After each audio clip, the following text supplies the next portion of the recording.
Conservative pundits have been absolutely losing it over the last couple days about the man that they've been calling senile for the last 4 years no longer running for president. In his stead, it seems that Democrats are coalescing around Vice President Kamala Harris. One interesting thing about the candidate no longer being Joe Biden is how enthusiastically so many Republicans have reached for those vintage special reserve talking points that they've had to keep in the cellar for the last 4 years. I think she was a DEI hire, and I think that that's what we're seeing, and I just don't think that they have anybody else. Are you suggesting she was a DEI hire? 100%. She was a DEI hire. So she would be the queen of DEI if she were elected. She is DEI. Guys, come on. I know you're excited because you just found a word that isn't technically a slur that you can bandy around, but when your own Speaker of the House is saying to stop making this race about race, maybe cool it just a little. But seriously, I wonder where this DEI panic was whenever Mike Pence was picked specifically to appeal to evangelicals who were worried about voting for a serial divorcee with a morality deficit. JD Vance has less experience than Kamala did whenever she got the VP nod. Is he a DEI pick too because he's young and had a tough upbringing? Was Biden a DEI pick by Obama? Where's the DEI panic about the media talking about Harris's VP shortlist as if it's for sure going to be one of these four guys? If only there was some common denominator here, some quality or qualities common to all these people that explains why we'd call one DEI and not the other. Let's not play dumb.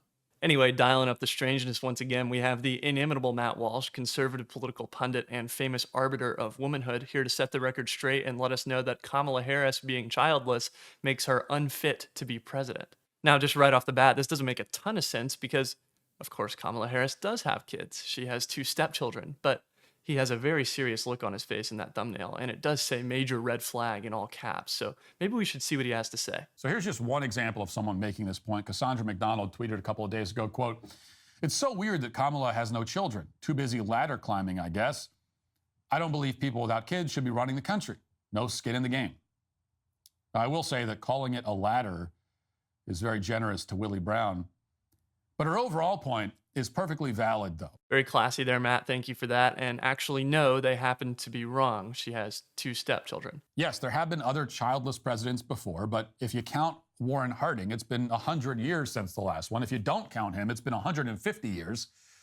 So the history cuts against you here. Well, actually, it doesn't, since, again, even if you believe that not having children makes you a worse leader, Kamala Harris has 2 children. We're more than halfway through this video, and Matt Walsh hasn't even addressed why, in his opinion, stepchildren don't count.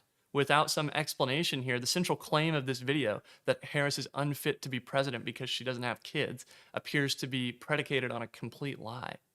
Now, sure, George Washington is one of the greatest figures in American history, president or otherwise, and he didn't have children. You're so right, Matt. Surely George Washington must have been totally unfit to lead. Maybe his having adopted children instead of biological children is why he lost the Battle of Brooklyn to General Howe. I'm sure we're about to hear you say that, right? But there are exceptions to every rule, and I have no problem accepting him as one of them. Of course there are. For George Washington in particular, the fact that he could have no children of his own was a source of great pain in his life. That's a very different thing from someone who chooses to forego children in order to pursue their career. Wait a second. She didn't choose to forego children. She explicitly married somebody that has children. They call themselves a family. She calls them an endless source of love and joy. She apparently has such a close relationship with them that she actually officiated one of their weddings. Of course, Walsh, presumably denying that these facts are real or meaningful, is talking about choosing to forego biological children. It feels so strange to even be talking about this, but honestly, how does Matt Walsh know what choices Kamala Harris is making or has available to her regarding children? He doesn't cite any sources, and if he doesn't have any, I think it's actually incredibly weird to be speculating about why someone else doesn't have kids. You cannot credibly claim that this line of criticism against Harris is sexist and that a male candidate wouldn't experience the same scrutiny. You don't know that. Wow, what a defense. I'm not sure I'll buy it, but I'll take his word for it. Not sexist. How about just stupid and apparently founded upon a lie?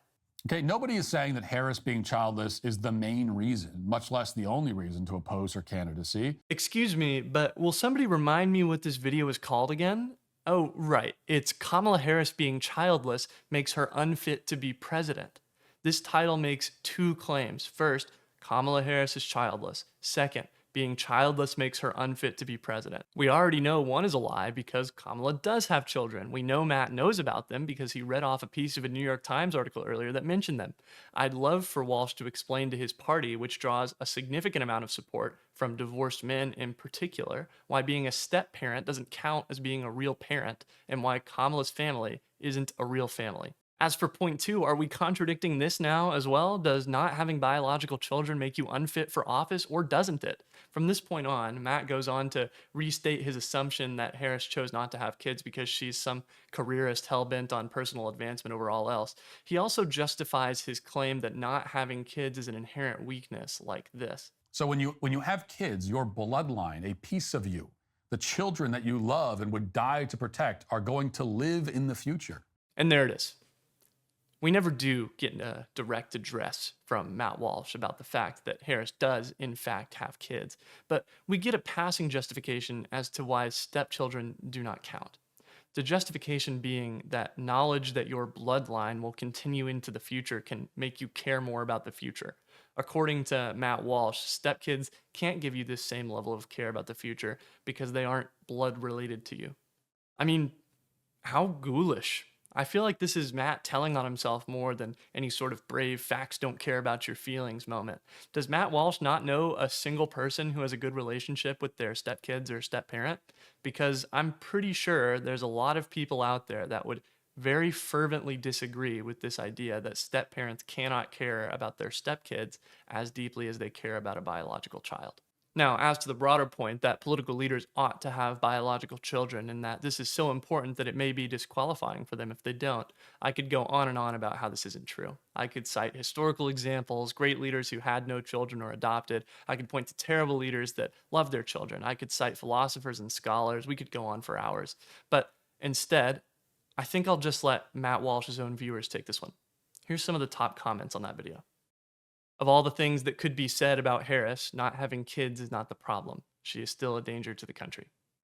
Of all the reasons she's unfit to be president, this seems like the most irrelevant one. I am disgusted by the Democrats and Harris, but I don't think being childless should be an issue. She's unfit to be president, but being childless isn't the reason. Saying she has no skin in the game is silly. It's not as if her politics would change if she had children. She would still be liberal, and she would still feel like she's leaving America a better place. Also, not every person who is a parent planned on being a parent. For many, it happens by accident, so being a parent doesn't necessarily qualify anyone for anything. I am a conservative Christian. Sadly, my husband and I were never able to have kids.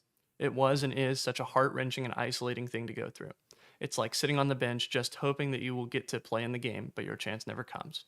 All of the other players get to play and have a lot of fun. Going through infertility is something that a small minority actually understand. I would never judge someone based on whether or not they have kids. That's not fair. I judge Kamala on what she has done and hasn't done. I wish we could have been a family with a van full of kids. Instead, we are a childless couple living in a world where so many couples with children have this obscene sense of superiority. They say stupid stuff like, you don't know love until you're a parent, or you don't know tired until you're a parent. Shut up. I love the children I prayed with every ounce of faith to have one day that never came. Why is it so difficult for Matt Walsh to grasp what so many of his viewers did with no problem? Of course it's possible to care about the future, to care passionately, to fight for the future, even if you don't have biological children. Thomas Paine, American founding father and passionate revolutionary, said, "I prefer peace, but if trouble must come, let it come in my time so that my children can live in peace." Thomas Paine never had any children that survived beyond childbirth. Or, in the words of John Donne, "No man is an island. Therefore, never sin to know for whom the bell tolls. It tolls for thee." Understand that these beliefs aren't fringe positions within the Republican Party. Not only is Walsh a thought leader in his own right, but JD Vance, the Republican vice presidential candidate, has similar contempt for people without biological children. We're effectively run in this country via the Democrats, via our corporate oligarchs, by a bunch of childless cat ladies who are miserable at their own lives and the choices that they've made, and so they want to make the rest of the country miserable too. And it's just a basic fact. You look at Kamala Harris, Pete Buttigieg, AOC, the entire future of the Democrats is controlled by people without children. When you go to the polls in this country as a parent, you should have more power You should have more of an ability to speak your voice in our democratic republic than people who don't have kids. Let's Make no mistake, these are not normal positions, and you don't even have to not be a conservative to recognize it. The fact of the matter is that these views, the views that conservative leaders like Matt Walsh and JD Vance hold, are not just wrong, they're also incredibly freakish and disrespectful. Is it so hard to make this race about policy instead of DEI and I'm not sexist but? Get better material. Hi everyone, this is Ryan. Thanks so much for watching. Don't forget to like, comment, subscribe, share with a friend. Thanks so much.